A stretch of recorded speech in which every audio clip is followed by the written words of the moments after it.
اسلام آباد وزیر دفاع خواجہ محمد آصف سے پاکستان میں انڈونیشیا کے سفیر ایم تونگیو ایڈم نے ملاقات کی، جس میں باہمی دلچسپی کے امور پر تبادلہ خیال کیا گیا۔ وزیر دفاع نے معزز مہمان کا خیر مقدم کرتے ہوئے کہا کہ پاکستان انڈونیشیا کے ساتھ باہمی احترام اور تعاون پر مبنی تعلقات کو بہت اہمیت دیتا ہے۔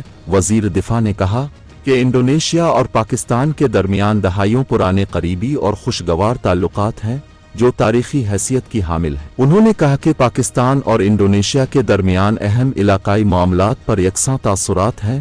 انہوں نے ایشیا پیسیفک ریجن میں ایک سازگار اور دیرپا پرامن ماحول پیدا کرنے کے لیے جکارتا انٹرنیشنل ڈیفنس ڈائیلاگ کا پلیٹ فارم فراہم کرنے کے لیے انڈونیشیا کی حکومت کی کوششوں کو سراہا۔ انہوں نے دہشت گردی کے خلاف جنگ میں انڈونیشیا کی حکومت کی کامیابی اور دہشت گردوں کے نیٹ ورکس کو ختم کرنے کے لیے مشترکہ کوششوں کو سراہا۔ وزیر دفاع خواجہ محمد آصف نے آگاہ کیا کہ علاقائی اور عالمی استحکام، سلامتی اور امن ہمارے مشترکہ مقاصد ہیں۔ انہوں نے اس خواہش کا اظہار کیا کہ پاکستان انڈونیشیا کی دفاعی صنعتوں کے ساتھ دو طرفہ تعلقات کو مزید مستحکم کرنے کا خواہاں ہے۔